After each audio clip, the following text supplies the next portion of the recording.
بیٹھا میں اللہ کے سوا ڈیول کیا کسی سے نہیں ڈرتا، بس انجانا سا خوف تھا۔ اگر میری بیٹی کی عزت پر ایک بھی حرف آتا شاید مجھے زندہ رہنا دشوار ہوتا۔ کون سا باپ اپنی بیٹی کو اپنے سے دور کر کے خوش ہوتا ہے؟ میں ہی جانتا ہوں میں نے تمہیں بیٹا کیسے اپنی زندگی کا قیمتی اثاثہ تمہارے سپرد کیا ہے۔ فاروق صاحب ڈکے چپے الفاظ میں ایان خان کو اپنی بات وضاحت کر سکے تھے، اور وہ کرختن امپریشن چہرے پر سجائے ان کی بات سن رہا تھا۔ جی ٹھیک، میں سمجھ رہا ہوں آپ کی بات۔ ابھی سے آپ کی زندگی کا قیمتی اثاثہ میرا ہوا۔ اس کے الفاظ میں بہت گہری بات چھپی تھی، لیکن فاروق صاحب سمجھنے سے قاصر تھے۔ انہیں لگا وہ بیٹی کو محبوس ہاتھوں میں دے چکے ہیں، مگر وہ نہیں جانتے سامنے بیٹھا شخص اچیچو کو دماغی مریض بنانے کا ہنر رکھتا ہے۔ ایان خان کے لبوں پر مخصوص پلوں کے لیے مسکراہٹ نے احاطہ کیا تھا۔ وقت بہت ہو گیا ہے، اب رخصتی ہو جانی چاہیے، ویسے بھی میرے بہت سے کام پینڈنگ ہے، اب اجازت دے۔ ایان خان نے ہاتھ پر بندی برانڈیڈ واچ پر نگاہ ڈالتے کہا تھا۔ آیت اور عائشہ نے اسے چڑھنے کی کوشش نہیں کی تھی، وہ چپ کیے بیٹھی ہوئی تھی۔ اس کی چپی کسی طوفان سے کم نہیں لگ رہی تھی، اور وہی نمرہ کمرے میں آتے ہی شروع ہو چکی تھی۔ سنا ہے آیت آپی کے ساتھ تمہاری بھی رخصتی ہو رہی ہے؟ وہی دروازے کے ساتھ ٹیک لگائے، ہمیشہ کی طرح ہیوی میک اپ کے ساتھ، رائل بلو کلر کی ساڑی پہنے اس پر طنز کے تیر چلا رہی تھی۔ عمل خاموش رہی، پہلی دفعہ ہوا تو عمل خاموش رہی ہو۔ ویسے مجھے تمہاری قسمت پر رشک آتا ہے، کیا تم سونے کا چمچ لے کر پیدا ہوئی؟ وہ ابھی ایان خان کو دیکھ کر آئی تھی، اسے بھی خان زیادہ ہینڈسم اور پروکار پرسنالٹی لگی، اور عمل کی قسمت پر جل بن کر رہ گئی تھی۔ نمرہ اگر پھیری تمہیں جواب نہیں دے رہی، تم اس کی خاموشی کا فائدہ اٹھا رہی ہو، آیت نے کہا تھا، اور وہ اپنے بال جھٹکتے وہاں سے چلی گئی تھی۔ عائشہ نے اپنی جان سے عزیز کزن کو دیکھا تھا، وہ خود کچھ نہیں کر سکتی تھی۔ آیت اور عمل کو قرآن کے سائے کے نیچے گاڑی تک لایا گیا تھا، جہاں آیت اپنے گھر والوں سے مل رہی تھی، وہی عمل ویسے ہی کھڑی تھی۔ فاروق صاحب نے اپنے جگر کے ٹکڑے کو گلے سے لگایا تھا، وہ بنا آنسو بہائے سینے سے لگی کھڑی تھی۔ اپنے بابا کو معاف کر دینا بیٹا، مانتا ہوں بہت بڑا فیصلہ کیا ہے تمہاری زندگی کا، لیکن میں جانتا ہوں میری بیٹی بہت بہادر ہے، اپنے بابا کو سمجھے گی۔ فاروق صاحب کی آنکھیں نم تھی، وہ رونا چاہتے تھے لیکن بیٹی کے آگے کمزور نہیں بننا چاہتے تھے۔ سمجھ گئی نا؟ اس کا چہرہ ہاتھوں کے پیالے میں لیے مان سے پوچھ رہے تھے۔ جی، وہ صرف اتنا ہی بول سکی۔ حسن نے بھی بہت کچھ اس سے کہا تھا، لیکن اسے جیسے خاموشی کا روزہ رکھ لیا تھا۔ سعدیہ بیگم اپنے آنسو پر بند نہیں باندھ سکی، اور پیری کے گلے لگتے ہی رونا شروع کر دیا تھا۔ عمل بھی ماں کو گلے لگتے کچھ آنسو آنکھوں سے بہائے تھے۔ سب سے مل کر جب وہ عائشہ سے مل رہی تھی تو اس کے سانس سوکھے ہوئے تھے۔ پیری مت جاؤ، وہ کار کی طرف دیکھ کر ڈر کر کہہ رہی تھی، جہاں حسن ایان خان سے اپنی بہن کی حفاظت اور خیال رکھنے کے بارے میں تلقین کر رہا تھا، اور ایان خان موبائل میں مصروف صرف گردن ہلا رہا تھا۔ اس کا انداز صاف لاپرواہی والا تھا، جو حسن کو بھی برا لگا تھا۔ عاشی مجھے تو جانا ہی ہے، عمل کو لگا اس کی دوری کی وجہ سے کہہ رہی ہے۔ عمل اپنا گھونگھٹ ہٹا اس طرف دیکھ، عاشی نے انگلی کے اشارے سے بتایا تھا۔ عمل نے بھی گھونگھٹ ہٹا کر دیکھا تو وہاں حسن کے علاوہ کوئی بھی نہیں تھا۔ کیا ہو گیا ہے عاشی؟ بائی تو ہے، کیوں اتنا ٹینس ہو رہی ہے؟ عمل عاشی کے چہرے کو پسینے سے تر ہوتے دیکھ کر سوال کر رہی تھی۔ وہ عمل، ہاں وہ تم مت جاؤ، سمجھو تم۔ کیا سمجھو؟ کیوں پہیلی بجھوا رہی ہو؟ وہ اگر تم دونوں کا ملن ملان ہو گیا ہو تو میں اپنی بابی کو لے جاؤں، نور نے ان کے پاس آتے شرارت سے کہا تھا، اور پاس ہی کڑی نمرہ شکر کر رہی تھی۔ اس کی ایک بلا تو ٹلی جیسے ہی نمرہ کی نظر نور پر پڑی، تو اب صرف اس کو اس نور چوہیا کا کچھ کرنا تھا۔ عمل نے نور کے پاؤں پر پاؤں مارا تھا۔ آہ بابی، ابھی سے ہی ظلم، ابھی تو آپ گھر بھی نہیں پہنچے۔ عمل نے گھونگھٹ دوبارہ چہرے پر گرا دیا تھا۔ نور نے اسے کار کی پیچھے سیٹ پر بٹھا دیا تھا، اور وہ بھی خاموشی سے بیٹھ گئی تھی۔ سعدیہ بیگم تو باقاعدہ رونے لگ گئی تھی۔ حسن اور فاروق صاحب کا بھی حال مختلف نہیں تھا، لیکن وہ دونوں خود کو رونے سے باز رکھے ہوئے تھے، مگر پھر بھی آنکھوں میں نمی جھلک رہی تھی۔ اور دونوں گاڑی اپنی منزل کی جانب روانہ ہو گئی۔ گاڑی میں ایک عجیب سی خاموشی تھی۔ عمل بھی اپنی سوچوں میں گم تھی۔ اتنی بھی جلدی کیا ہے نکاح کے ساتھ رخصت ہی کر دیا؟ شاید کوئی بھی مجھ سے پیار نہیں کرتا، کوئی کرتا ہے اپنی بیٹی کے ساتھ جیسے بابا نے کیا۔ وہ کار کے باہر دیکھتی شکوے گلے کرنے میں اس قدر مصروف تھی، اس نے نہ دیکھا نہ سوچا۔ وہ دیکھ ہی لے اس گاڑی میں اس کے علاوہ کوئی انسان ہے بھی کہ نہیں، لیکن کہاں ہماری عمل میڈم کو شکوے کرنے سے فرصت ملے تو وہ دیکھ سکے کہ اچانک گاڑی روکی تھی۔ اس کا سر سامنے سیٹ سے لگتے لگتے بچا تھا۔ اگر عمل اپنا بیلنس برقرار نہ رکھتی، سیدھا سر سیٹ پر لگنا تھا۔ دروازہ کھولنے اور بند ہونے کی آواز پر عمل نے اپنا گھونگھٹ اٹھا کر ایک نظر گاڑی میں دوڑائی تھی، اس کے علاوہ کوئی بھی نہیں تھا۔ ہائے عمل، تو کس کے ساتھ آئی ہے؟ کہیں وہ بھوت تو نہیں تھا؟ وہ خالی کار دیکھتے ہی تھوڑا گھبرائی ضرور تھی اور فوراً گاڑی سے نیچے اتری تھی اور گھونگھٹ ہٹا کر باہر خالی سڑک کی جانب دیکھنے لگی جہاں اس کے گاڑی کے علاوہ کوئی گاڑی نہیں تھی۔ اب یہ کیا نئی مصیبت ہے؟ مگر امل میڈم کیا جانتی، ابھی تو زندگی میں مصیبت آنا شروع ہوئی ہے، ابھی تو شروعات ہے۔ کہیں میرا شوہر مجھے چھوڑ کر بھاگ تو نہیں گیا؟ اب اس کے دماغ میں بھی سوچوں کا آنا شروع ہو چکا تھا، شاید گاڑی خراب ہو گئی ہو، یہ بھی تو ہو سکتا ہے، لیکن ایسا تو فلموں میں ہوتا ہے، اور ویسے بھی میں کون سی ہیروئن ہوں اور وہ ہیرو۔ مجھے تو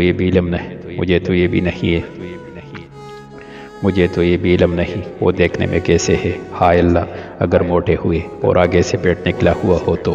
امل کو اب اپنے شوہر کا یہاں سے جانا بھول کر اس کی لوکر پر نظر کرم کر رہی تھی۔ کوئی بات نہیں، میں اسے بالکل اپنی طرح فٹ بنا دوں گی۔ وہ چادر کے گھونگھٹ کو سر پر رکھ کے گاڑی سے ٹیک لگاتے سوچنے میں مصروف ہونے کے ساتھ اس کا حل بھی نکال رہی تھی۔ وہ ایسی ہی تھی، وہ زیادہ دیر بولے اور سوچے بغیر نہیں رہ سکتی تھی۔ کہاں فاروق صاحب سے گلے شکوے کرتی، اب شوہر صاحب کی لوکر پر نظر ثانی کر رہی تھی۔ میڈم، امل نے کسی کے میڈم کہنے پر اپنے دائیں جانب دیکھا تھا جو سر جھکائے ڈرائیور کی یونیفارم میں کھڑا تھا۔ آپ کون ہو؟ امل اسے اوپر سے نیچے دیکھتے پوچھا تھا۔ میڈم، میں خان بابا کا ڈرائیور امجد ہوں۔ اس کی نظریں ابھی بھی جھکی ہوئی تھی۔ وہ تو آپ کو دیکھ کر ہی لم ہو گیا ہے، آپ ڈرائیور انکل ہے۔ آپ کے مالک میرے شوہر صاحب کدھر ہے؟ وہ کمر پر ہاتھ ٹکائے پوچھ رہی تھی۔ اس کے انداز سے کوئی بھی نہیں بتا سکتا تھا کچھ وقت قبل یہ دکھی تھی بھی کہ نہیں۔ اس بات سے بے خبر کوئی دور سے اس کی ہر حرکت کو غور سے ملاحظہ کر رہا ہے۔ خان بابا سے ہم کیسے سوال کر سکتے ہیں؟ وہ اپنی میڈم کی پر چلتی زبان سے حیران ضرور ہوا تھا۔ کیوں؟ وہ ہمارے خان بابا ہے۔ کیوں آپ کے خان بابا؟ کہیں کے پرائم منسٹر ہے کیا؟ نہیں، لیکن ہمارے خان بابا بہت مشہور بزنس مین ہے۔ امجد کو کہا برداشت تھا خان بابا کی کوئی برائی کرے۔ اچھا چلو خان بابا کے چمچے۔ وہ بات ختم کرتی کار کا دروازہ کھول کر بیٹھ گئی تھی۔ امل کو اپنی بے قدری محسوس ہوئی تھی، لیکن وہ اپنا بدلہ لینے کا پکا ارادہ کر چکی تھی۔ کار کے جاتے بھی ایان خان بھی اس جگہ سے ہٹ گیا تھا، بلا شبہ اس کے ساتھ ہی آیا تھا۔ اس کی شرطوں میں یہ بھی شامل تھا وہ اسے لے کر اپنے گھر جائے گا، نہ کہ خان ہاؤس۔ ایان خان کو لگا وہ کار میں بیٹھتے ہی اس پر شروع ہو جائے گی اور کتنا تماشا کریں گی، لیکن جیسا اس نے سوچا تھا اس کے برعکس ہوا تھا۔ وہ تو میڈم کار کے باہر دیکھتے سوچ میں ڈوبی فلسطین کا قلعہ پتہ کر رہی تھی۔ وقت گزرنے کے ساتھ ساتھ اس کا غصہ بڑھتا گیا اور ایک جھٹکے سے کار روک کر باہر نکل گیا اور ڈرائیور کو کال کر کے خود وہاں سے چلا گیا تھا۔ رات کے 12 بج رہے تھے۔ عاشی کب سے عمل کا نمبر ملا کر تک گئی تھی، لیکن اٹھائے تو وہ بات کرتی۔ جیسے جیسے وقت گزر رہا تھا عائشہ مزید پریشان ہو رہی تھی، کہیں اس نے پیری کے ساتھ کچھ کر دیا نہ ہو۔ نفیس ہو جاتے ہی اس کی آنکھوں سے آنسو روا ہو گئے تھے اور فوراً اسے وضو کر کے حاجت کے نوافل ادا کرنے لگی۔ اسے اپنی عزیز کزن کے لیے دعا کرنی تھی۔ تھوڑی دیر گزری ہی تھی، اس کا فون رنگ ہوا تھا۔ عائشہ نے پیری کا نمبر دیکھا، وہ جو جائے نماز پر دعا مانگ رہی تھی، چہرے پر ہاتھ پیر تھے، کال پک کی تھی اور کال اٹھاتے ہی بولنا شروع ہو گئی تھی۔ تم ٹھیک ہو پیری؟ کب سے میں تمہیں کال کر رہی ہوں، تم جانتی نہیں میرا یہاں سانس روکا ہوا ہے اور تم پتہ نہیں کدھر ہو۔ اس نے تمہیں کچھ کہا تو نہیں؟ وہ ایک ہی سانس میں بولتی چلی گئی۔ تم ٹھیک تو ہو نا؟ تم بول کیوں نہیں رہی؟ دوسری طرف سے جواب نہ پا کر اس نے موبائل کان سے ہٹا کر دیکھا تھا جہاں کال چل رہی تھی۔ عمل، اس نے پکارا تھا۔ عمل نہیں، اس کا بھائی بات کر رہا ہوں۔ حسن کی آواز موبائل سے گونجی تھی۔ کمرے میں خاموشی ہونے کی وجہ سے آواز باہر آسانی سے سنی جا سکتی تھی۔ آپ؟ عائشہ جو پہلے خوف کے زیر اثر تھی، حسن کی آواز سنتے ہی گھبرانے لگی تھی اور غیر ارادی طور پر موبائل کی آواز بھی ہلکی کی تھی۔ جی میں، حسن نے بھی مزے سے عائشہ کے انداز میں کہا تھا۔ حسن عائشہ کی آواز سنتے آدھی تھکاوٹ اتر گئی تھی، اس لیے وہ بولا نہیں تھا۔ وہ ماں کو کتنا سمجھا کر آیا تھا۔ سعدیہ بیگم کب سے ایک ہی بات کر رہی تھی، میری بیٹی وہاں کیسے رہے گی؟ بڑی مشکل سے فاروق صاحب اور حسن نے تسلی دی تھی۔ فاروق صاحب نے دودھ کے ساتھ نیند کی گولی کھلا دی تھی تاکہ وہ پرسکون ہو کر سو سکے۔ یہ تو عمل کا نمبر ہے، آپ کے پاس کیسے؟ پیری شاید موبائل برائڈل روم میں چھوڑ کر چلی گئی تھی اور مجھے وہاں کے سٹاف نے دیا تھا، حسن نے بتایا۔ اچھا سوری، آپ کو تنگ کیا، میں فون رکھتی ہوں۔ عائشہ معذرت کرتی کال کٹ کرنے لگی تھی۔ روکو، وہ جلدی سے بولا تھا۔ جی، اس نے موبائل دوبارہ کان سے لگایا تھا۔ اب اگر آپ نے کال پک کر ہی لی تو بات کرنے میں کیا حرج ہے؟ وہ جانتا تھا اس کی محبت کا سانس خشک ہو گیا ہوگا اس کی اتنی سی بات پر۔ جی، میرا کہنے کا مطلب تھا رات کافی ہو گئی ہے تو سونا چاہیے۔ عائشہ کے ہاتھ کپ کپا رہے تھے، بہت ہی مشکل سے اس نے موبائل کو تھمایا ہوا تھا۔